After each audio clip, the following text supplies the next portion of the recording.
Hello, everyone. Thank you so much for coming. My name is Cedric Redmon. I'm the 2021 Um, I'm just here to do some thank you. Thank you, Straight Off Theater, for letting me come. And their next production is Who's Afraid of Virginia Woolf? Go outside. The dates are on I'm sorry. February 15th to the 25th, so please come back and see a show right here. It's lovely. We're honored to have famed broadcast journalists who were Fox Studios and Channel 9 for several years. So we're very grateful for Ms. Bonita Cormier to be our moderator.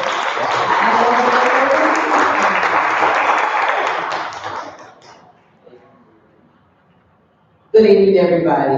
Good evening and welcome. It's a pleasure to see so many people have come out committed to the public service possibilities for this area, particularly with the changes that are occurring in our city. It shows that you are actually committed and want to see that your leadership is in fact doing what you want them to do.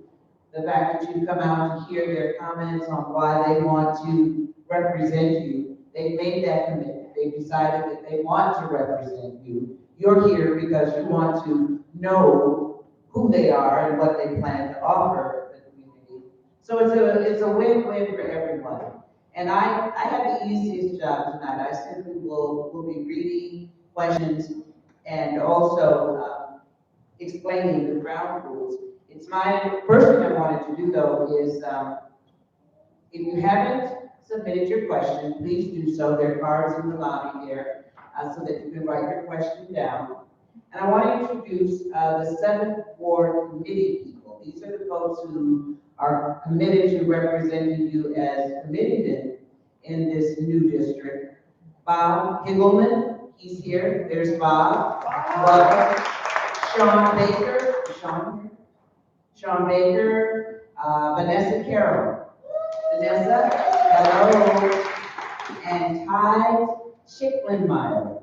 Ty, who's on the sound system back there. Kirsten Petty, you met her, our wonderful organizer, the one behind all of this.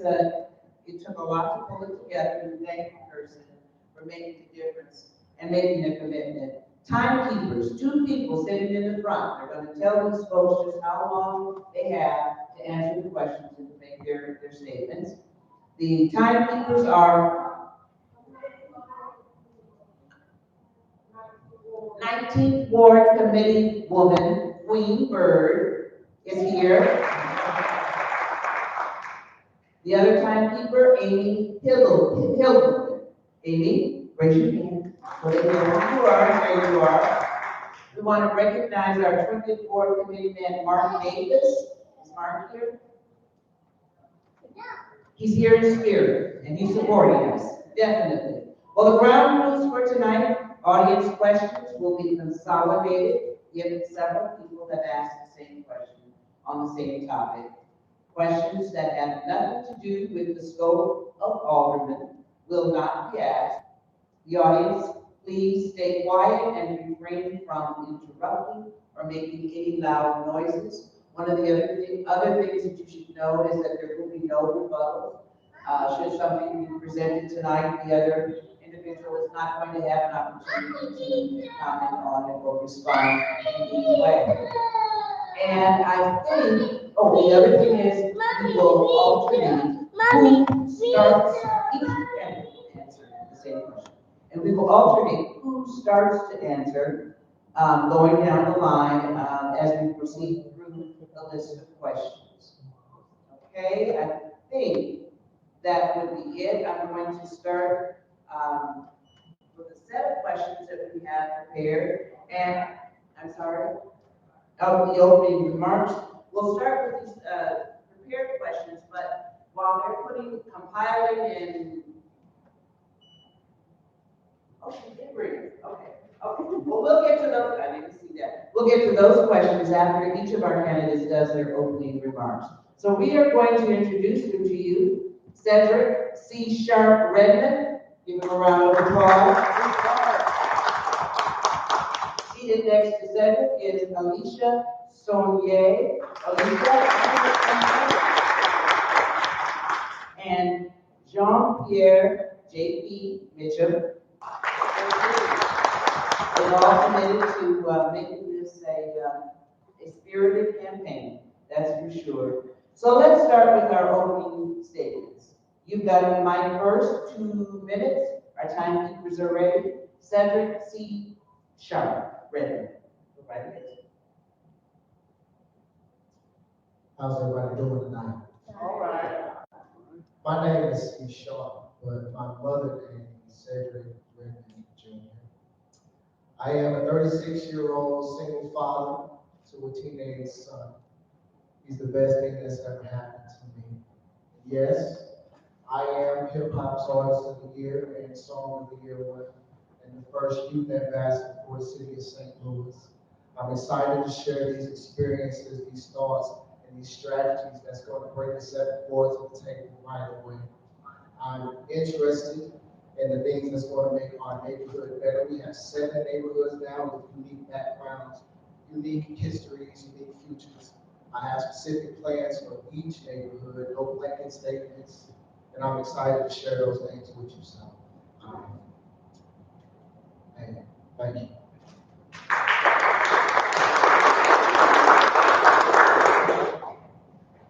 Thanks so much for having me tonight.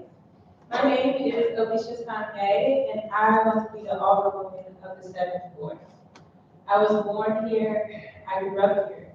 My entire adulthood has been dedicated to public service. From my role on the Board of Education, to serving on the Board of Pro-Choice Missouri, to working as a mental health advocate, I have never been the type of person to watch injustices happen and sit on the sidelines. I have gotten to see intimately and systematically as a Board of Education member the people, children, and families that our cities have left behind. It is time that our city take a holistic approach to public safety, which means acknowledging the direct relationship between poverty and crime. It's time that we treat housing as the human right that it is, which means that we don't criminalize poverty, but we work to eradicate it. It is time that we take an equitable approach to development, which means that we can grow our communities and they can thrive economically without displacing our neighbors or gentrifying our neighborhoods. I'm asking that you vote for me and you support me today because you believe that this is possible, that we can have a 7th Ward that serves all of us and an equitable St. Louis, not just in work, but in practice. We have children who don't make it to 18. We have people who die of the cold or from overheating. It does not have to be this way, and it's going to be the leadership that you select that changes it. Thank you.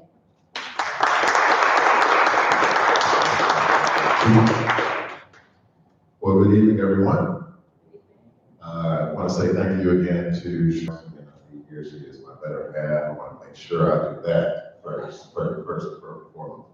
But I am JP Mitchom. I'm running for Alderman because I believe I have the life experiences, the disposition, and the vision to be effective and to do the job well.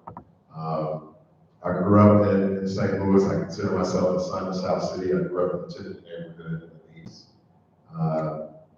Wonderful childhood. Later in life, with my wife and 3 sons, John Paul, John Pierce, and John Philippe, she let me do that. We moved back to Tiffany back 2013. I got very busy in the neighborhood, eventually became president of the neighborhood association. Did a lot of work with youth programming, partnering with anchor institutions like St. Louis University to provide after-school tutoring, summer programs. I'm also a licensed counseling therapist. I have a private practice here in the ward at Casa de Salud at the corner of Shoto and Compton. And so that is the lens through which I've done community work these years in Tiffany. I've had opportunities that I would consider defining moments that have allowed me to see a side of St. Louis that most people don't see. For example, when I worked as homeless coordinator or coordinator for students and happens in transition in the Rockville School District.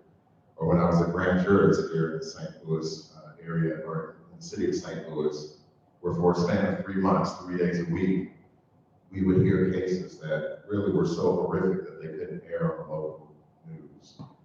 And so I understand that, we have a lot of work to do.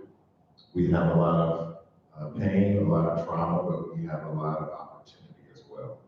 As we know that the monies that our city is receiving and the opportunity that we have before us to set the stage for the next 50 to 100 years. So I want to very much be a part of that solution, that vision for making sure that everyone has what they need to reach and thrive and fulfill their full potential. Thank you. Well done. Each of the candidates have given you a beginning point to start with in terms of understanding who they are. Now we have questions for each of them. We'll start with, if you don't mind, begin here on this end, and we'll go down the row. But then the next question we will begin with you, and then finally with JP. The first question is, what is your strategy for providing quality, affordable housing to all St. Louis? Well, the biggest thing that I can do is make sure that developers know that this is a place that people need. People need the housing, being attractive for developers to come in and say, this is a place, this is a neighborhood I want to invest in. I know that there are some subsidies and things that we can work on as far as ways that we can help people afford those things. But just letting people know that this is an attractive place and this is where you want to come and do your business in the city of St. Louis.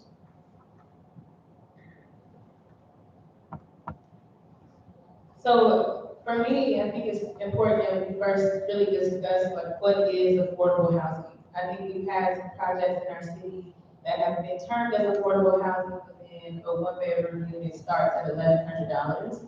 So the first thing I would like us to do, if I was Alderwoman, I would want to have monthly town halls, and I want us to have a conversation about how do we get on the same page and define what affordable housing is.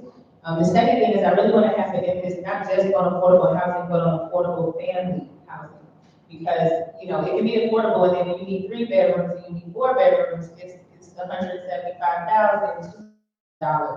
So I'm very interested in that. And I think there's some key strategies that we can use. Chicago just had an amazing project that they launched and will be up and going soon, where they have a building that is, 100% affordable public housing. But it is, just like the rest of the 7th Ward, it's mixed income, it's mixed housing. And so, yeah, just defining what that is, being on the same page, having those community conversations.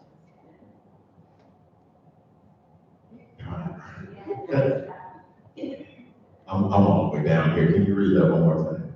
The question is, what is your strategy for providing quality, affordable housing to all St. Louis?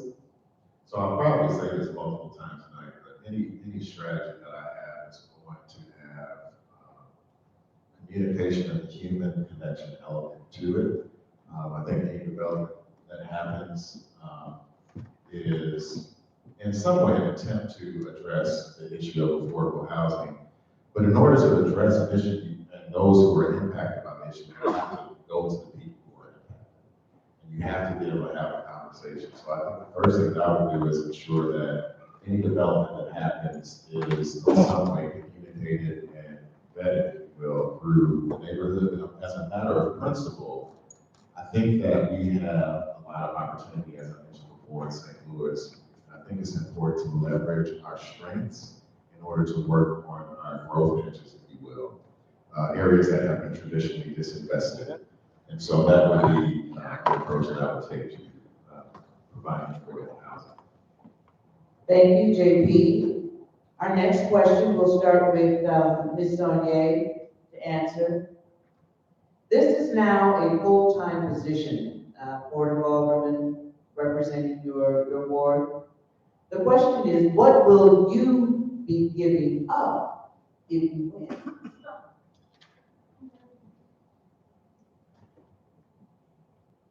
So the question of giving up, honestly, for me, service is a privilege. I think to be a 27-year-old Black woman in your city and have the opportunity to serve is a privilege, and I'm not naive to the fact that that's something that many of my peers, colleagues, elders have not gotten to have. So I would never frame it as giving something up.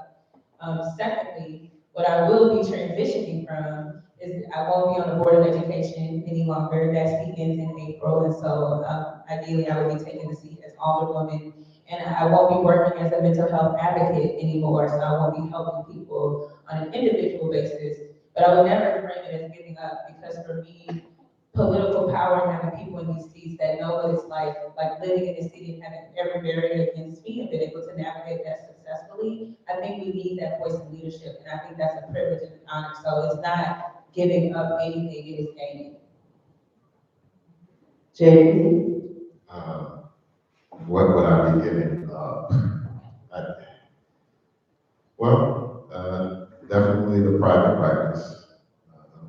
Unfortunately, it is near and dear to my heart, but as a matter of balance, I preach balance to my clients, and you have to have balance. But I agree. I think that it's an opportunity to serve, an opportunity to do the work that I do in the counseling office, just on a community scale. As a therapist, I'm moved very much in the gray space. And I think as a lot of times as humans, we try to make things black and white, but most things are gray and nuanced.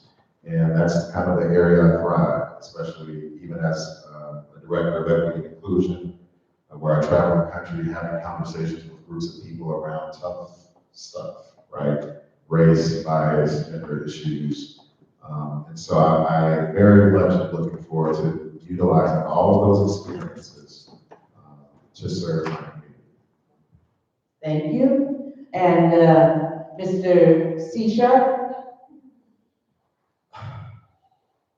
Anybody that knows me in the crowd, whether you support me or not, will be able to say that C Sharp has been active in the community as far as being vocal, trying to organize people, trying to bring people together, bringing hospitals, nonprofits, all that other stuff to bring resources into the community. So I wouldn't necessarily be giving up anything. This would be a chance for me to enhance that work, and I would be excited to do that on behalf of the 7th Ward and the City of St. Louis.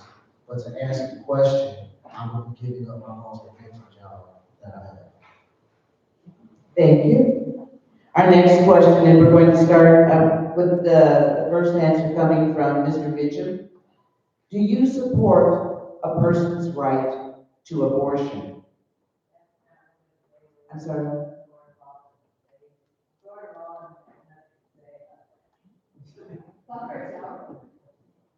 So if you don't think they should take the time to answer? They do not legislate women's right to choose. Very legislative. There you go. How do you support the LGBT community? You don't think that's another question? Absolutely, something doesn't work in both. Excuse me. If something doesn't work, yeah, fantastic. Okay, it seems that it would be appropriate to hear where people stand if they're going to represent you. Is that a fair position?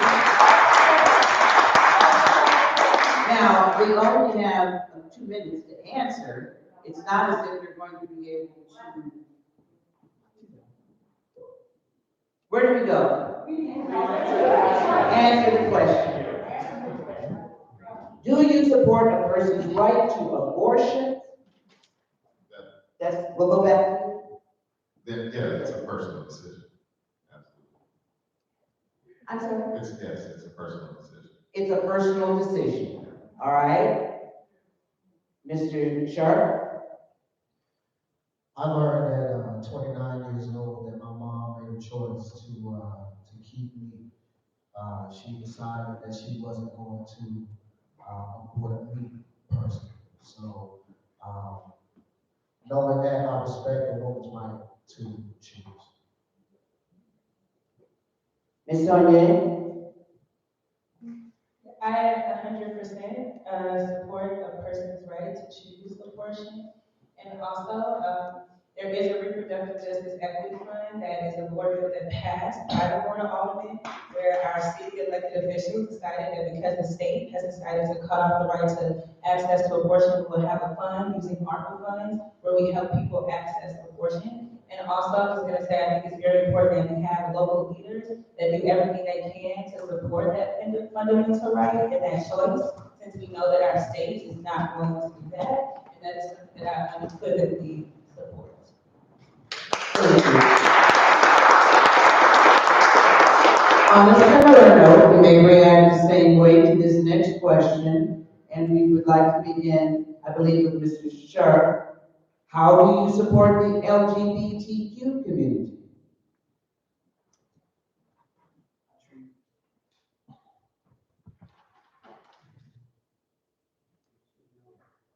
Good. Okay. I treat everybody as humans. I treat everybody as taxpayers.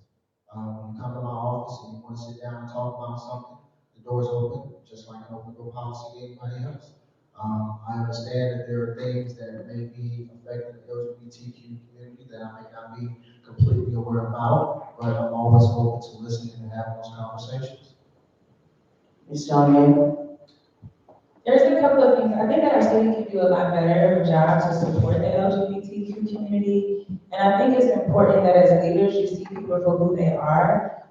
When I'm talking to you and I'm having a conversation, my experiences as a Black woman matter. And that means I have unique barriers, unique challenges, unique experiences. In order for you to serve me properly, I think you should take an interest in seeing that and acknowledging that.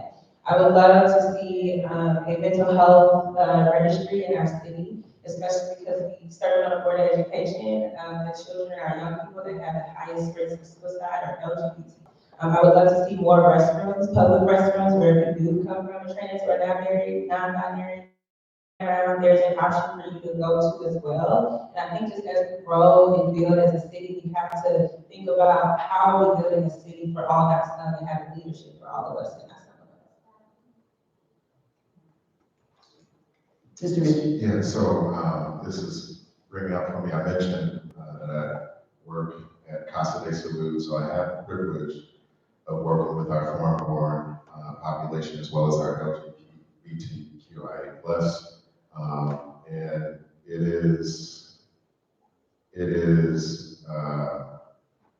it's a joy, it's a privilege, but it can be tough. Understanding the experiences that many of our fellow residents in the LGBTQ community face in terms of just trauma and, suicide. And so I think that as a city, we can do better.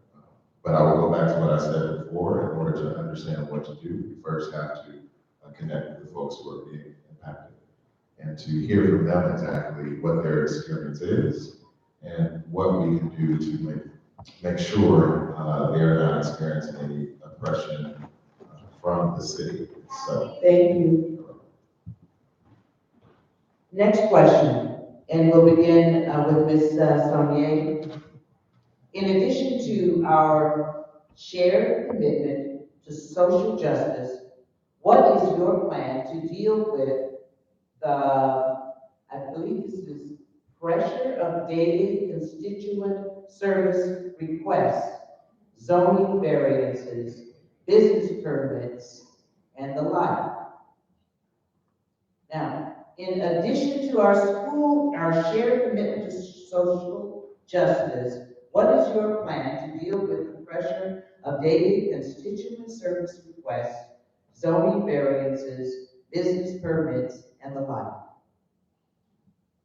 For dealing with, constituent services is something I have a lot of practice with now on the Board of Education. And so I like to start off with just some accountability expectations. I always say, if you email me, there's a specific time frame you will get a response by.